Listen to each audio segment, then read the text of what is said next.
Well, hello there. So, you bought a houseplant. You're bringing it into your home. You don't want to kill it. Maybe you've killed some in the past. Maybe your friend told you that these plants are really hard to grow.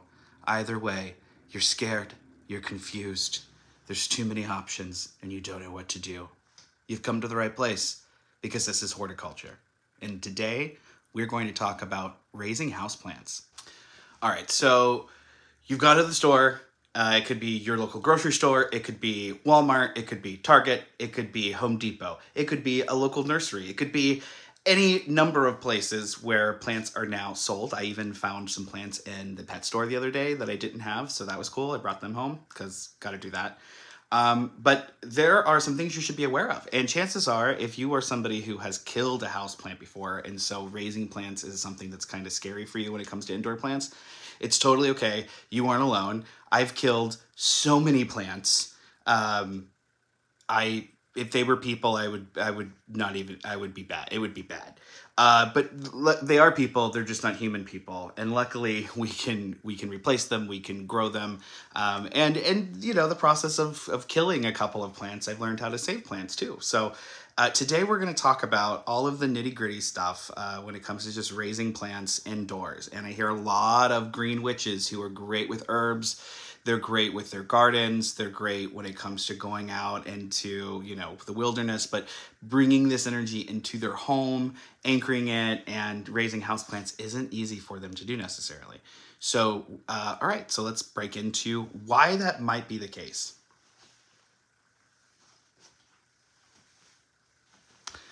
So there's actually a lot of conditions to consider that are going on before you even get your plant into your home, right?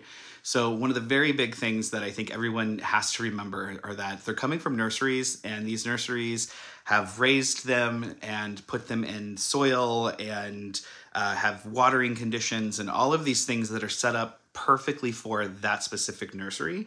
And then those plants end up being sold to big box stores or like a smaller nursery, and you end up buying them and then bringing them into your home. And before they get into your home, chances are they're growing either in a greenhouse or they're growing in a shade house, and they're in conditions that are absolutely perfect, not only just for the plant, but also for the people who are grazing them, the people who have maybe started them from tissue culture or from seed. And so you have to just keep in mind that the plant is coming from a completely different environment. And that environment may or may not be perfect for it naturally. It may not mimic or even look anything like its natural environment necessarily. But it's the right conditions for the nursery and for what they're trying to do with the plant. And so by the time you get it, it has then gone to a store where it goes through a whole other set of conditions. Somebody may or may not be watering it the right way. A lot of the times plants in box stores are overwatered. They're either overwatered or underwatered. It's very rare that the sweet spot is kind of hit. And so, you know, it's easy to not know based off of what you get at the store, what you need to do when you get home. So a lot of the times when people talk about, oh, I killed this plant, even if you read the little card on the plant, it may not work for your home because you have completely different conditions than what's going on at the nursery or what's going on at the big box store, right? And again, chances are that plant has already gone from those perfect conditions in the nursery to less than perfect conditions in the box store or even in the plant store to your home. And so it's going through a lot of different transitions, and you have to keep that in mind because the first 30 days a plant is in your home is really what you have to keep an eye on. And there are some things to consider. So let's talk about it. Okay, so the first thing is, when you get a plant, so this is an Alocasia Regal Shield. This plant is beautiful. It has these gorgeous leaves. I just picked it up at I think we were at Safeway, and it was there. It was on sale for 15 bucks, and I grabbed it because this thing is already quite big, right? So it is going to get taller than I am. I have one downstairs already. I wanted another one because it had grown so well in the location we put it. And they are beautiful, like, and they're huge. Like, these leaves are massive. I've taken lots of pictures and put them up online of my Regal Shield. I love this plant, and it does really well in my home. And so I have this great relationship with it. But if I didn't know what it was, and I were to just pick the the label, it says assorted foliage. And look at the assorted foliage picture. It has like multiple, it has a monstera, a calathea, an aglaumenia, and a fern. And so it's like, or not, it's a Dracaena. So it's got like, what? This isn't even what the plant is, right? And so that happens a lot. And so you'll get a plant that just says assorted foliage and you may not know what it is. So the first thing I recommend doing is checking the label. If the label matches and it's like the same plant, then start Google searching. Google is your best friend as a plant person. Learn as much as you can about the plant and the species and the variety. If you don't know what it is, then there are a couple of telltale signs. For a lot of house plants, what we're gonna end up finding on the market are like philodendrons, we're gonna find alocasias, we're gonna find some Hoyas now, I'm seeing a lot of that, ivies, like senaceos, things that are easy to grow indoors and can handle different various conditions. This plant is really hardy. This particular alocasia is super hardy. And but if I had just read the label, I wouldn't know what it is. So sometimes you have to do a Google image search. And to do this, you just take a picture with your phone, and then you can search it right through Google. Especially if you have the Chrome app on your phone, it'll do it for you. There's also a lot of plant ID apps, but when it comes to alocasias and it comes to the varieties, you may not get the right match. So you have to kind of double check those things. Hopefully it's labeled correctly, but in this case it totally wasn't. And if I just read the instructions, which say, brighten your home or office with assorted foliage plants from around the world, and then it says this plant prefers moderate home temperatures. It requires a well-lit position away from sunlight, direct sunlight and drafts. Keep the soil moist but not wet. Apply fertilizer during growing season. That's the most basic set of care instructions for just like any plant, right? And if I were to just take this at face value, I would probably kill this plant. And the reason being that, again, my conditions in my home are totally different than what's going on with where this plant came from. So check online, read up about what the plant requires. There are some things we have to consider, and we're going to go into all of them, like like lighting, soil, humidity, temperature, those sort of things that we need to just the plant requires in order to grow. But the first thing you want to do is read up about your plant. Learn as much as you can about it. And don't just go to one blog, read like 5 blogs. Or you can always, get Houseplant Horticulture by Devin Hunter, and you can find the information in there. But you definitely want to read up about it. You want to watch some videos, and just remember that yes, take into consideration what these people are saying about their experiences with the plant. But unless the person is like local to you, you're going to have a totally different situation probably. Okay, so just keep that in mind.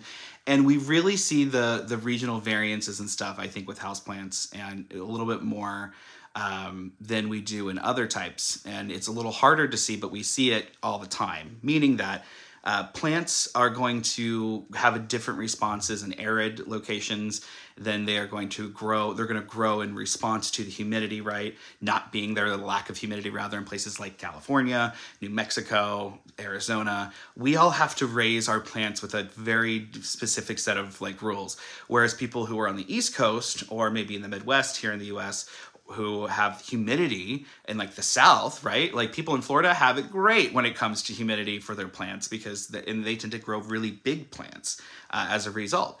So knowing that the region that you are in is totally going to affect your house plants as well, okay? And the reason for that, again, is humidity, lighting, temperature, all of the important things that we actually have to consider to make sure that our plant has whatever it needs. Truth is that any plant can be a house plant. What makes a house plant is that it's grown in your house. That's literally it. So you don't have to go through really a whole lot in order for that to happen. If you have herbs growing on your windowsill, those are house plants. So don't let the name fool you, right? And because of that, we have a huge range of needs that your plant may actually have, depending on what it is, and again, where you're at, where it comes from, all of that fun stuff. So what I like to think about when I forget my plant, bring it home, I do a check for bugs. That's the first thing that I do. So let's let's take a look at where we want to be looking on the plant for that. So most of the bugs that we're going to deal with houseplants are going to be things like mealybugs. We're going to have sometimes there's aphids that can be a problem. That's not too much of a thing in a house. But you're going to have bugs that are going to be sucking really the sugars out of the plant leaves, and it's going to make the plant unable to undergo its vital processes, essentially.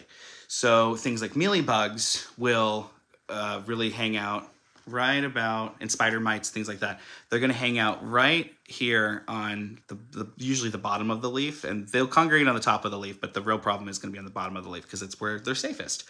And they're going to be hanging out right in between the veins and what we refer to as the septum. And the septum is where the leaf comes to a nice little kind of point right through here. This has a better septum. So you can see this septum. Spider mites will congregate right up through here and in where the petiole, which is this part, meets the leaf, and they'll be in here. So they'll be underneath the leaf, and then they'll be here on the veins. And what you're gonna have to do is check to make sure that those things aren't there. And usually they're sprayed, and usually this isn't a problem, but I have definitely brought more than one plant home, especially during peak season when it's harder because there's more plants in the market and things like that, so it's harder for them to take care of them. I've totally brought one or two plants home where they have had some bugs, and we've had to take care of them.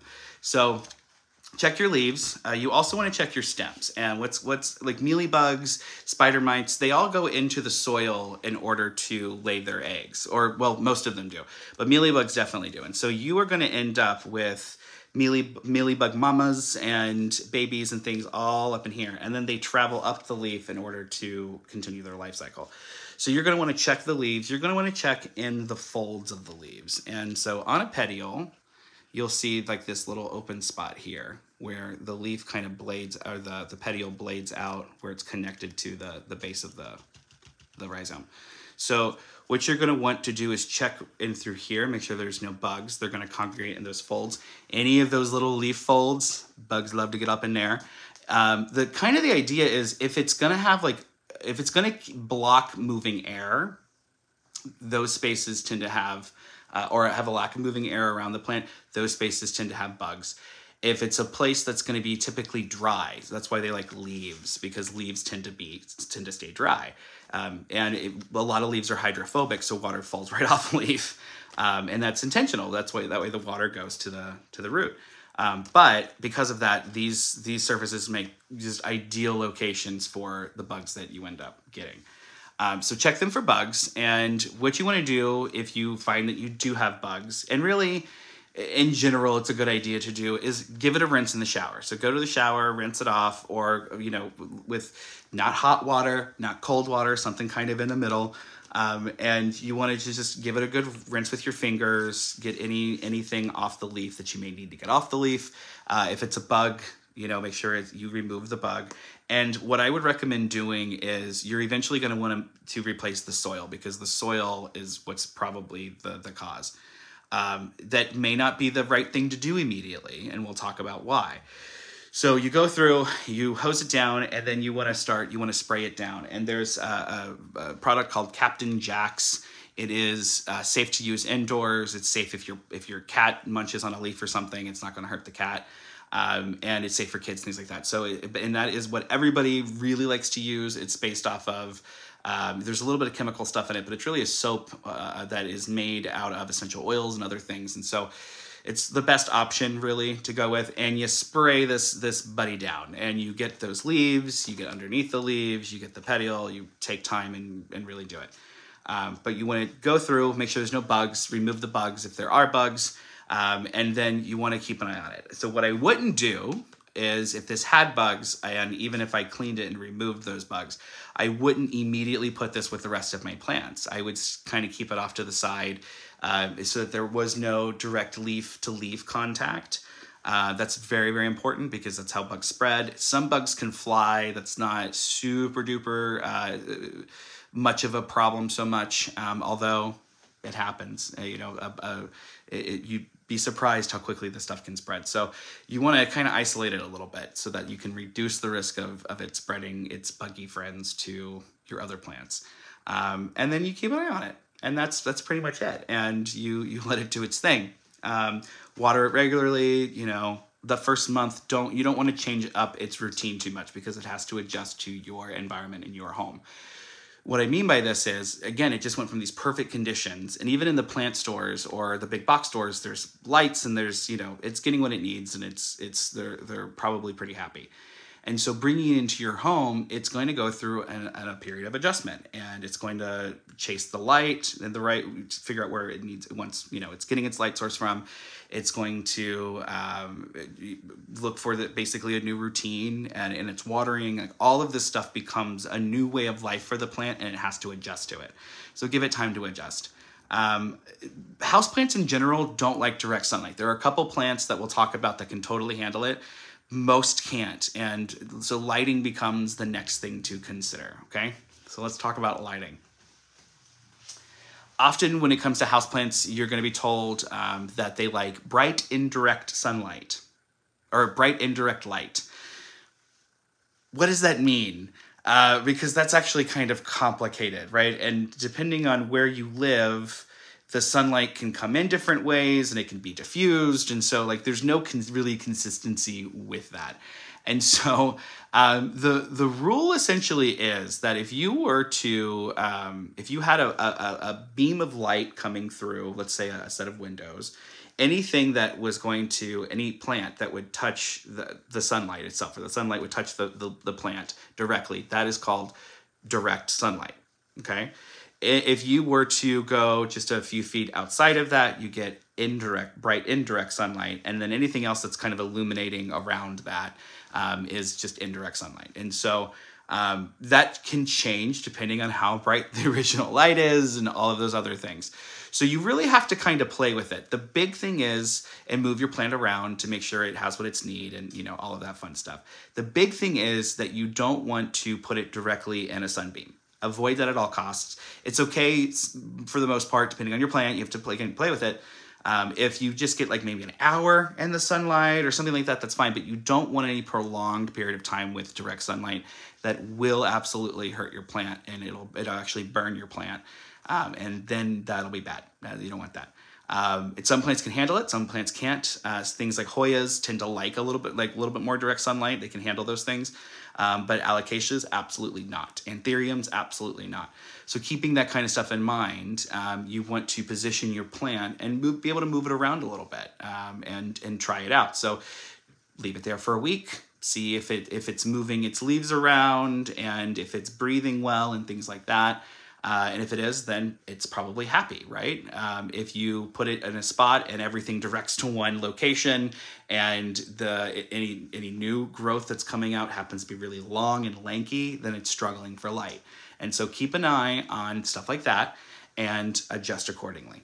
That's the best way to approach it. If you want to get plant lights, which I have many, I have spent so much money on plant lights, and let me tell you, friend, a lot of it's a ripoff. And here's why. Unintentionally a ripoff. But different companies have different patents on different lights and different LED lights. So we pretty much don't use fluorescent lighting anymore, or the can lights, because those produced a lot of heat, and especially in a home environment, those are a lot more dangerous to have around. So I don't use those, and most people don't use those. Right now we're using LED lights or LED hybrids, and they're not all equal. And the reason for this is that different companies have different patents on those little bulbs or the little light emitters.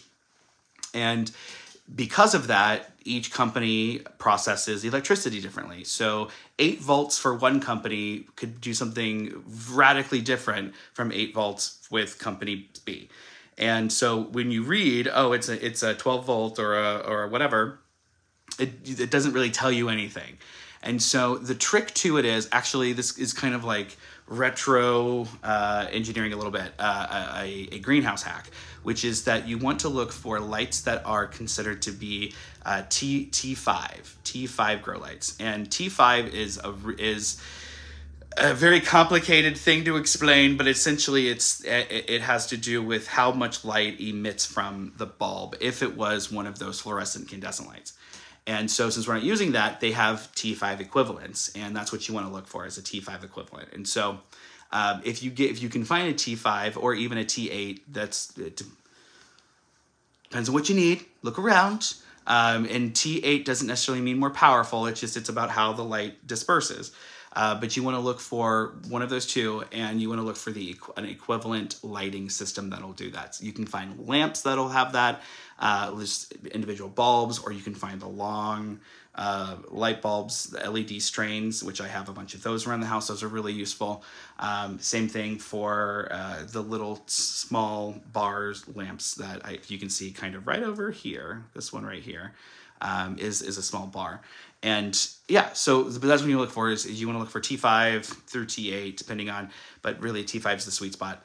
And that will give you all the lighting that you need pretty fantastically. There are a couple of companies that, this is not paid promotion, but there's a company called Soltech, and they have a really fantastic lighting system that does everything I need it to do and then some. And I have to struggle to overlight something, which is interesting. So, because most plants most lights you can kind of just stick over something and burn it out. Doesn't really happen with this light, which is great. And it has this beautiful spread, and they're very pretty. They're expensive, but they come with a multi-year warranty. So if anything happens to it, I can replace it. And with as quickly as I end up replacing the cheaper lamps, because, I'm on a budget, right? And so especially when I needed to buy a lot of freaking plant lights last year, because I moved things around in my office. And so I needed more lamps and more lights. And as a result, I ended up in a situation where I was like, well, this is going to get expensive quick. And so I opted to go for a more expensive lighting system that I knew had a warranty, because I will end up spending 2 or 3 times the amount of that within that lifespan just to have that light where I need it. So going with Soltech was a really great decision, especially for a lot of our plants downstairs where they're trees and they need a lot of light. So I highly recommend something like Soltech if you really want to go the extra mile. They're proving to be really great tools for us here at the house. So so look at, sometimes you're going to need to get that artificial light. There's nothing wrong with that. In fact, your plants will love it. So go look at your artificial lighting, look for T5. That's the best advice I can give you on that. Pink light versus white light. So it depends. So this is something I get asked a lot about. So I can show you, if I just tilt it, this is pink light. And what I have in this case right here, right now, are oops, no, I messed up the camera. They are babies. And so they are just a bunch of different seedlings or cuttings that I got from propagations. And because they are so little and they are so fragile, I have taken it upon myself to just keep them in the pink light. Now, the pink light is great because it's essentially taking a very specific set of the light spectrum and it's giving it to the plant, and the plant is able to immediately use it. So it's the difference between, so with white light, it is able to use that light. Obviously it works. That's what all other lights are. But because it has the blue spectrum in it, it has to filter things through the whole process of creating chloroplasts and everything changes in the plant. So you have the blue light that will affects and gives the plant more to have to process and go through in order to go through photosynthesis. With the pink light or the red light, you remove that, or the pink light or purple light rather, you remove that. And that a lot of those barriers. So it's immediately available. They can take the energy and go right through the process of photosynthesis. So when it comes to things like my really precious babies that I'm very careful and cautious about, I make sure that they get everything and then some that they need in order to be okay. And so those are in there with the pink light. It's ideal for seedlings. It's ideal for things like propagations, anything that is already struggling for energy or is in a place where it can't produce a lot of energy, putting it under a purple light or a pink light will help it, because it'll give it immediate energy right out of that process. So that's something that I can recommend too. I will say, at one point I had the room full of pink lights, and it was a lot. It was a trip. It was mentally, like, psychologically weird. And it was difficult to live in. So I don't recommend like just going out and getting all pink lights, but I will say, if you are breeding, or if you're growing, if you are rehabbing plants, things like that, it's a really good thing to use.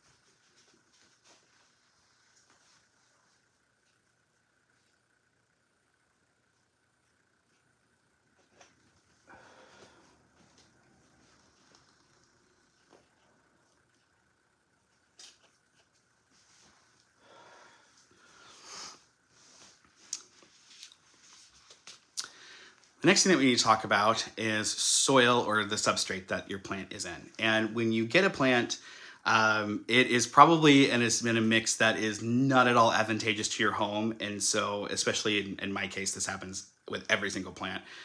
So I do end up doing a lot of repotting after that first 30 days. Because it doesn't work for me. Again, because this is coming from a nursery who had very specific conditions that it needed to meet in order to make everything happy.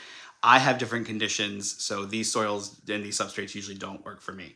This came in something that looks a lot like peat, and probably like peat moss, and probably some cocoa coir, things like that. It's all there to essentially retain moisture without it being like too loamy and clogging up the pores of the roots. That's basically what a mix like that's going to do. And so these people can water it and walk away, and won't need to water it for a couple of days, because the water is going to be really in there, even if it was like maybe even a week or longer, right? So you'd think that'd be great. However, in a house situation, that may actually be horrible. And in my situation, the air circulation where the plants is going to live isn't going to be super high. So moisture and it's going to be in my house with my air conditioning. So moisture that's inside of that substrate is going to hold and stay longer than it would be when it was at the nursery. Okay. So I have to keep all of that into consideration, because that'll affect the roots and how everything else is going to go with the plant. A lot of the time when people have problems with their houseplants, it's the soil, it's the substrate, and the lighting, and watering, things like that. But the problems are almost always in the soil. It's almost always in the substrate. So this is why you have to read up about your plant, because your plant is going to come from, it could come from anywhere in the world. One of the funny things people don't understand is that a lot of, like, you go into a plant store, you have a plant that's from Borneo next to a plant from South America, next to a plant from the Carolinas, and they all, radically different places on the planet, Thailand, Japan, right? And they're all in your home. How on earth would it make sense that they all had the same needs, right? And it's all in that soil. So what you're gonna find is that gets down to you, how you are as a plant provider, plant caregiver. If you are somebody who overwaters, I am personally an underwaterer. I'm notorious for it. My wonderful partner Chaz is an overwaterer. And so we are always like butting heads about this, but truth be told, because I'm an overwaterer, or an underwaterer, I tend to come up with mixes for my plants that are going to have substrates and particles and things that are going to help retain the water.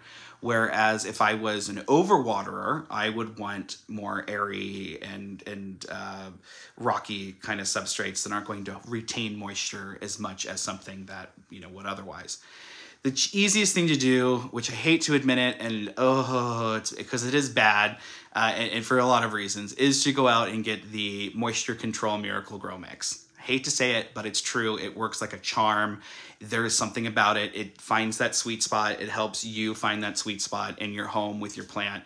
So I do recommend it a lot. It's hard to overwater that mix. It's hard to underwater it, even though you can. And so, you know, it's an easy one when you're getting your hands, you know, dirty for the first time with houseplants. It's okay to go with Miracle-Gro. Yes, the company's kind of evil, but if you got to do it, and then switch over to making your own, which is what I do. And making your own tends to be cheaper in the long run. It tends to be, you have a lot more control of what's inside of your soil and what's inside of your mix. And as a control freak and somebody who wants to know everything that's going on with my babies, I like to make my own substrate mix. And either way, you're probably going to have to amend your substrate a little bit to make sure that the plant is getting what it needs. If you overwater, put more things like perlite into your soil or lava rock, things like that, to help break that up and provide air, right, for the roots. If you are if you're an overwaterer or an underwaterer, you want to do the opposite. You want to have things that are going to be a little bit more spongy, and so you can add things like sphagnum to your mix, or vermiculite, things like that are going to help retain moisture. So just keep that in mind, that a lot of this depends on what you need and as the plant care provider and what the plant needs, okay? So if it's a thing like a philodendron, a monstera, those plants like to have just really airy soil to begin with. Same thing for anthuriums. These all fall into the aroid category. And all aroids come from like subtropical conditions where the soils and the substrates are really like they're jungly. So it's a lot of like leaves and rotting branches and things like that. And they grow in these sort of conditions. So they like airy substrates. Some of them are also epiphytic, which means that they grow kind of up the sides of trees and in like the little armpits of a tree where debris and things tend to collect. They will make a home in those locations. So they like airy substrates. They want to be moist. They want it to be, you know, wet, but they don't want it to be compact in a way that they, you know, can't move around because they're used to growing in very airy conditions. So those plants like high humidity. They like to have chunky soil or chunky substrate. And they want to be kept at a, you know, they don't want to be kept soaking wet, but they want to be moist, right? And those, if you can provide that for it, they'll go nuts. Whereas something like a Sansevieria, which is like a snake plant, doesn't like that at all. It likes to have denser soil. It likes to be pot bound. They grow in very clay-like conditions naturally. And so they're used to a struggle. They want to struggle. They perform better when they're in those conditions. And they like to be dried out more. Same thing for Hoyas, which happen to be epiphytic and happen to be in that spectrum that a lot of people put, they put them in the succulent category. So they want a mix of both. They want to have their roots in a nice kind of chunky mix that again is kept wet, but not too wet. Nothing soaking, nothing dripping, right? But they want drier conditions. They perform really well in lower humidity. So, you know, it all depends on the plant. So you have to go find that out first, right? So and then you have to figure out from there, how can I make this the most advantageous experience with that soil? And look at your different mixes, look at your different substrates. In my book, Houseplant Horticulture, I go through this ad nauseum. So, you know, next year, there'll be a whole guide to this. But my big thing is that if you want airy and you need it to be on the drier side, chunky is the way to go. If you want it to be on the wetter side, retain moisture, then you want it to be a more dense kind of soil or substrate, and just kind of take it from there. Houseplant people also get the option of working with what is referred to as leca, or growing plants in a semi-hydroponic situation, which means we basically can just take a vase, we can fill it with clay pebbles, and we can grow our plant directly in a vase with clay pebbles, using vitamins and other things to help the plant along. But you can completely erase soil from the whole process. This is good for some plants. Some plants love it. Some plants do not thrive in that situation. A lot of people report getting bigger leaves and things like that. I didn't really notice that. I don't notice that in mine, but I will say that insects, bugs, things like that are almost not a problem at all with those plants. And so there's something about having them in the soil that the bugs really like. And so if you are like, ooh, bugs, and maybe you don't like soil, maybe you might want to consider something like growing plants in a semi-hydroponic situation. And that tends to work out really great. You can also grow them in just straight sphagnum. I mean, it really, there's the possibilities are endless, and you really just need to find what works for you and what's going to help you take your plant work to the next level, right? Okay, the next thing is humidity. And humidity and water are not the same, and I'm making them two separate categories here because we have to treat them very differently. Humidity is going to determine how quickly your soil and your substrate dries out once it's been watered. It's also going to have a lot to do with how big your leaves get. And so what we know is if a plant is in a high humidity situation, its foliage is just bigger. It gets to grow larger. It doesn't have to spend resources fortifying the leaf so that it can survive in a low humidity situation. And so the leaves tend to be bigger, they tend to be more ornate, you tend to get those really beautiful mature features. So a lot of us choose to grow our plants that enjoy high humidity behind cases so that we can take care of that. Do you need to? Not necessarily.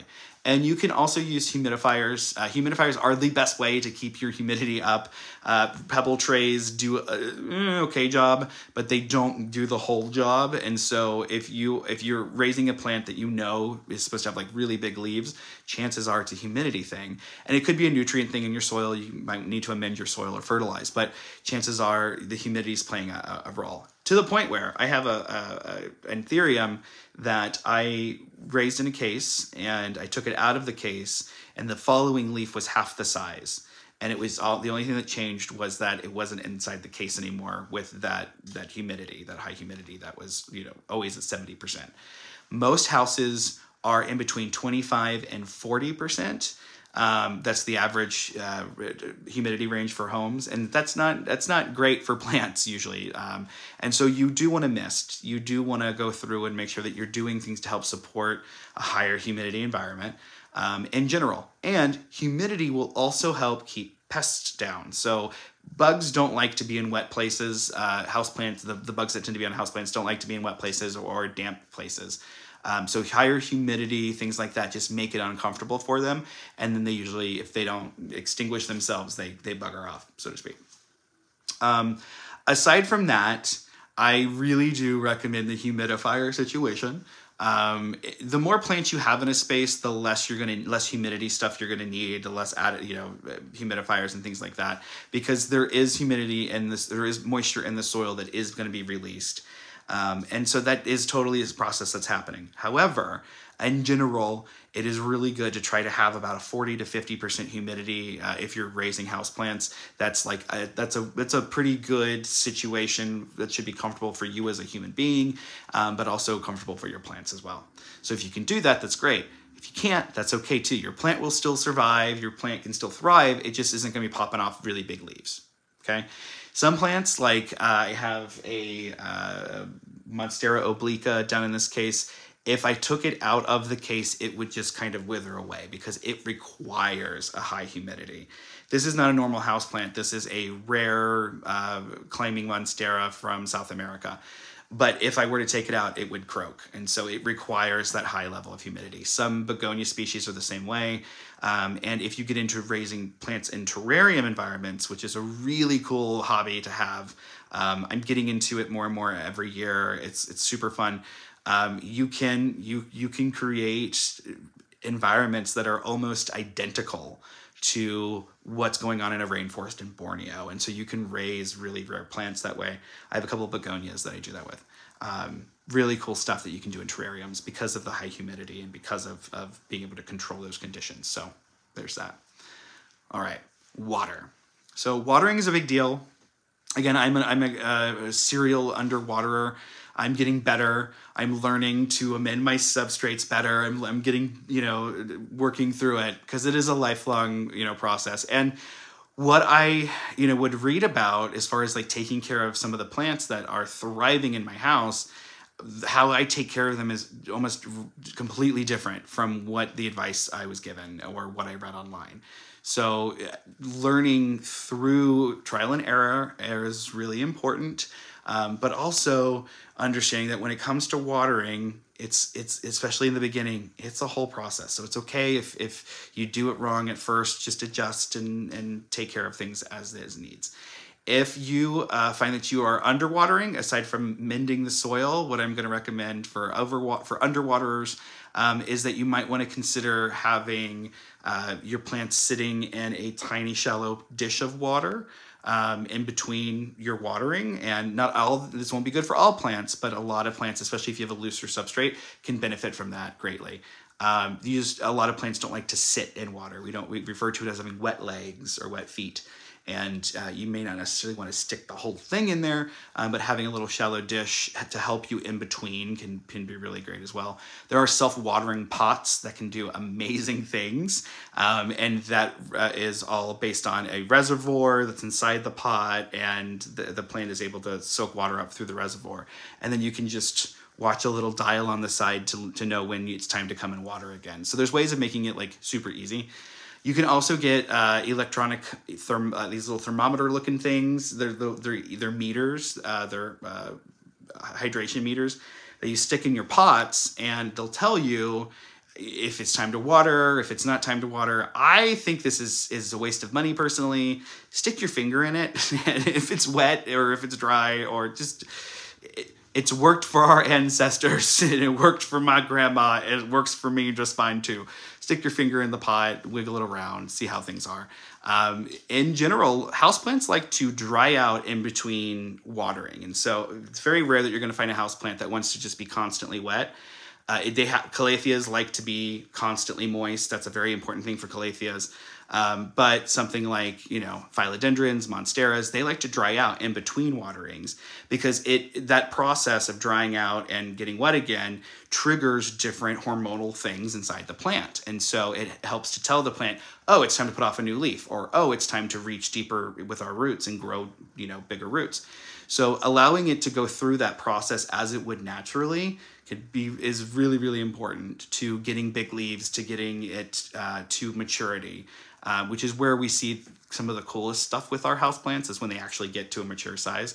You would be surprised how many plants stay in an immature size because we just don't know how to take care of them the right way. But we don't know that they can get bigger because we never see pictures of them bigger, because people just haven't, that's not a thing that people get to do. They just keep them small. So there's things like that once you get into working with things like your watering and things like it can really affect how something overall can take shape and what can happen with it.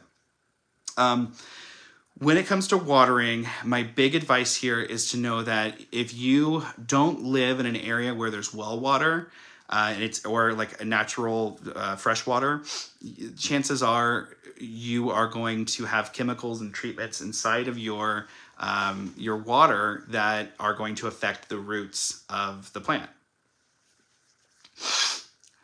Allergies. And so what I mean by this is that like we have chloramine in our water as a treatment, and it's a type of salt, and that ends up building up in the soil, and it can actually crystallize. Because we've seen this, you've seen this stuff. You've seen it happen on like your dishes. It'll crystallize in little layers, right? Calcium and this particular chemical. But yeah, so it'll crystallize in little layers on our dishes and our fish tanks and things like that. That's happening to your roots. And so you want to make sure that if you're using like regular tap water, that you are, I recommend going through a treatment process, the same treatment process you would do for fish tank, for like a fish tank water. Just go get it's like what's it called? You want to go get the water conditioner that they sell in pet supply stores for fish tanks, and you want to use that in your water before you go to use it to water your plants, and that'll help take the salts out of your water so that it's less likely to be absorbed into your plant. Or you can set the water out for 24 to 48 hours, and usually in that time, the whole process of being exposed to oxygen and light and things like that will remove a lot of those chemicals and things like that and make it safer to use. So I'd recommend that. And a lot of times that is a problem for people, is that their water is actually causing, if you live in a city, things like that, you have conditioners and things in your water that could be affecting your plant.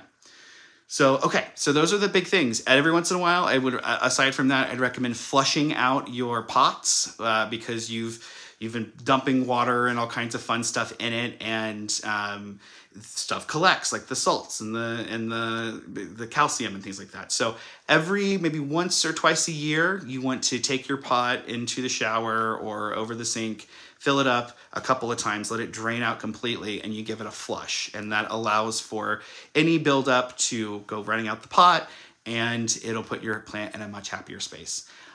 Also, give your plant a shower. This is kind of in between everything, but give your plant a shower. If they were outside, if they were in nature, they would be going through thunderstorms and all kinds of things, and they would be a lot cleaner. Plants do not like dust. So every once in a while, give them a shower, wipe them down. All of that helps them breathe, and that ultimately will help them perform the responsibilities that they need just in order to grow. All right, so those are the things that I would take care of, right? So check your lighting, check your humidity, check your soil, make sure it's the right type of soil for you, and make sure that you're watering in the right way. And if you do all those things with a little bit of knowledge about your plant and where it comes from and what its natural environment is like, then you can intuit your way through a lot of the ups and downs with houseplants. So I hope my stuff was helpful today, and I hope you got something out of it. And I hope that you raise some plants indoors and bring the green flame into your home, because it's a really amazing, magical activity. It's a really amazing way to connect to that energy. All right, everybody. Happy horticulture.